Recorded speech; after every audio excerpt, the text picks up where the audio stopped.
To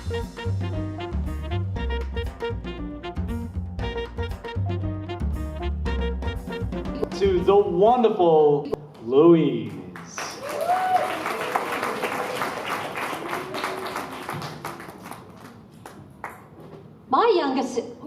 My younger sister Claire, her first dog was a border collie. His name was Harry. He was really cute with floppy ears, black and white, and these big, doleful eyes. Well, those of you who are pet lovers know that border collies are very intelligent, and Harry was no exception, and he was also extremely curious. As a puppy, he often got into all kinds of mischief.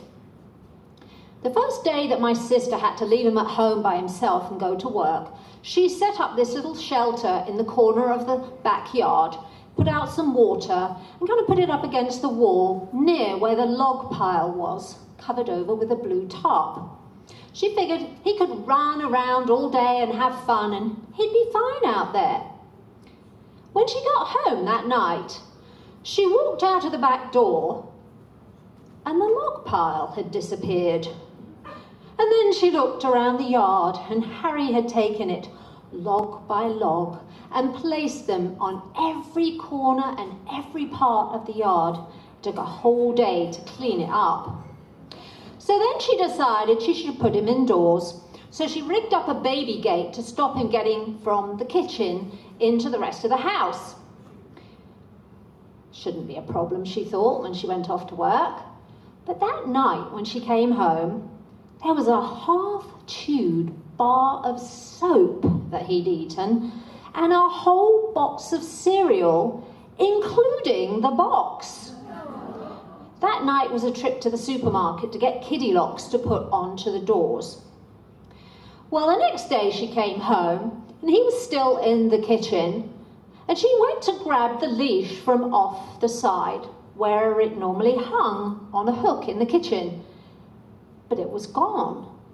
And she looked around everywhere, and she couldn't find it, and finally she realized he'd eaten it. So that night involved a trip to the vet and an X-ray. The good part was that he didn't have to have surgery. The bad part was that he had to go on a high-fiber diet, and let's just say it found its way out in time. We won't dwell on that part. Well, finally my sister realized that Harry was going to bite, chew, or tug anything he could get his hands on. So what she did was she cleared off all of the kitchen countertops and left him with one thing to play with. It was an oven mitt, and he liked to toss it up in the air and chase it up and down the kitchen. She didn't think he could do much harm with that. And so for about a week, she'd come home, and there he was, tossing the oven mitt, and it was a bit chewed, but she didn't care, and having a great time. Well, about a week later, she came home, and the dog was asleep in the dog bed. And she called his name, "Hey, Harry, come on, walkies." And the dog just kind of opened his eyes a little bit, and then he tried to stand up. And he staggered this way, and he staggered over there, and he was kind of tripping over his feet. She wondered what was wrong.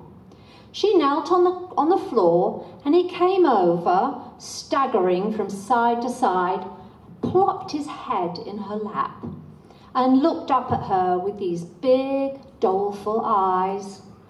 And as she scratched his head, she said, "What's wrong, boy? What's wrong?"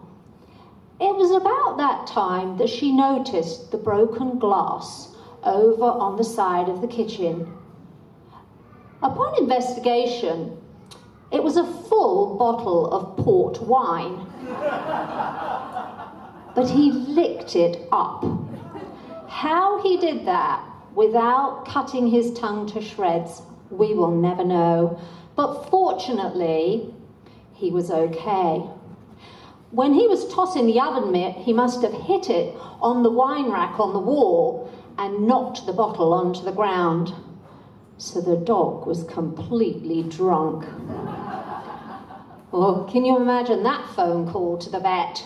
Hello, I need some advice. My dog is intoxicated. He's just drunk a whole bottle of port. Well, the vet tried to keep a straight face and not laugh, as he advised her to treat it like any other hangover, to give him lots of water and let him sleep it off, and if he wasn't better, bring him in the morning. And it was about that time my sister decided to buy pet insurance.